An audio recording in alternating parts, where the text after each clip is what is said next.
নাজিৰাত উলহ মালহেৰে পবিত্ৰ ঈদ উদযাপন। নাজিৰা 21 মাৰ্চ। বিশ্বৰ অন্যান্য স্থানৰ লগতে নাজিৰাতো আজি ইছলাম ধৰ্মাৱলম্বী লোকসকলে উলহ মালহেৰে পবিত্ৰ ঈদ উদযাপন কৰে।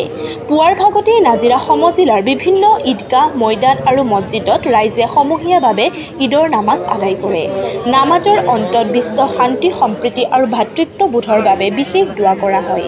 নাজিৰা নগৰ ঈদগাহ ময়দানতো আজি পুৱা 9 বজাত বহুসংখ্যক লোকে সমবেত হৈ সমূহীয়া নামাজ আদায় কৰে।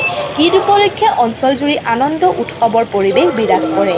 শিশুৰ পৰা বৃদ্ধলৈকে সকলোৱে উল্লাসত পৰস্পৰক শুভেচ্ছা বিনিময় কৰি এই পবিত্ৰ দিনটো উদযাপন কৰে। আল্লাহু আকবাৰ কোৱাৰ পিছত হাত তললৈ ৰাখি নথব, বান্ধি ল'ব নাভিৰ তলত। তাৰ পিছত সানা পঢ়িব ইমাম সাহেবে মুক্তদি সকলো।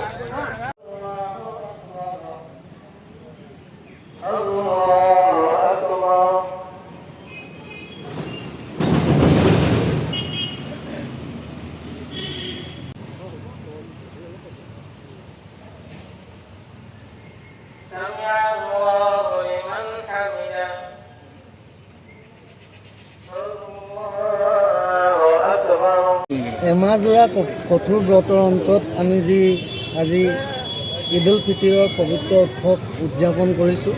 এই শুভক্ষণত আমি নাজিৰাবাসীৰ হৈ, আমাৰ বিশেষকৈ নাজিৰা ঈদগাহ জনাজা প্ৰৱস্থান কমিটিৰ হৈ সমগ্ৰ নাজিৰাবাসীৰ লগতে সমগ্ৰ অসমবাসীৰ হৈ ঈদৰ আন্তৰিক শুভেচ্ছা আৰু কৃতজ্ঞতা জ্ঞাপন কৰিছোঁ, অভিনন্দন জ্ঞাপন কৰিছোঁ। আশা কৰিছোঁ এই ঈদে আমাৰ মাজত যি সাতাম পুৰুষীয়া শান্তি, সম্প্ৰীতি, একতাৰ এনাজৰীডাল অধিক সুদৃঢ় আৰু কটকটীয়া কৰিব। আমাৰ কথা হ'ল যাতে এই ঈদৰ দোৱাত আমি এটাই দোৱা কৰিছোঁ, যাতে আমাৰ সমগ্ৰ বিশ্বতে শান্তিৰ এক বাতাবৰণ সৃষ্টি হওক। বিশেষকৈ অসমৰ কল্যাণাৰ্থে আমি সৰ্বাংগীন কল্যাণাৰ্থে আমি দোৱা কৰিছোঁ। অসমৰ ৰাইজৰ সুখ, শান্তি, সম্প্ৰীতি, সমৃদ্ধিৰ কাৰণে আমি দোৱা কৰিছোঁ। আৰু আমি সকলোকে পুনৰবাৰ ঈদৰ শুভেচ্ছা জনাইছোঁ। বিশেষকৈ আমাৰ এটা ভাল লাগে যে আমাৰ মাজত কোনো জাতি ভেদ, ধৰ্ম এইবিলাক ভাষা কথা নাথাকে। আমি সকলোৱে এক অসমীয়া জাতি হিচাপে পৰিচয় দি আছোঁ। আমি আজান পীৰৰ দেশৰ মানুহ, আমি শংকৰদেৱৰ দেশৰ মানুহ, আমি মাধৱদেৱৰ দেশৰ মানুহ, এই কথাটো আমি দৃঢ়তাৰে বিশ্বাস কৰোঁ। সেই শুভক্ষণত আমি সকলোকে শুভেচ্ছা জনাই এক জিকিৰ গাব লৈছোঁ, যিটো পৰম্পৰাগতভাৱে আমি সদায় গাওঁ।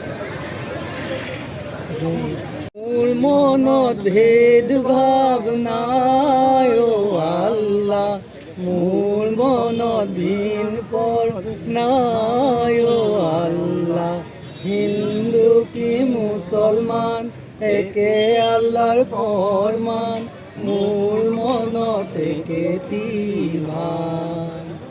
যিহেতু অহা মাহত আমাৰ বাপুতি সাহোন ৰঙালী বিহু আছে, আমি বিহুৰ নাম এফাঁকিও গাব লৈছোঁ।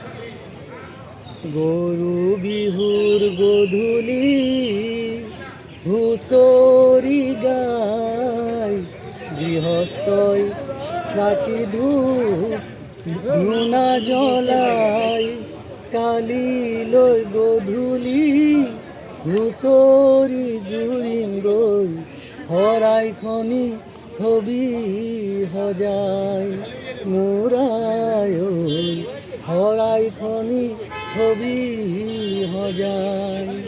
গাঁৱৰ ডেকা ল'ৰাই হুঁচৰি গাই, গৃহস্থই ৰাইজক সেৱা জনাই, মূৰৰ চুলি ছিঙি আশীৰ্বাদ কৰিছোঁ, বছৰটো যে কুশলে যায়, মোৰ আই ঐ বছৰটো যে কুশলে যায়। কিমান লোকে অংশগ্ৰহণ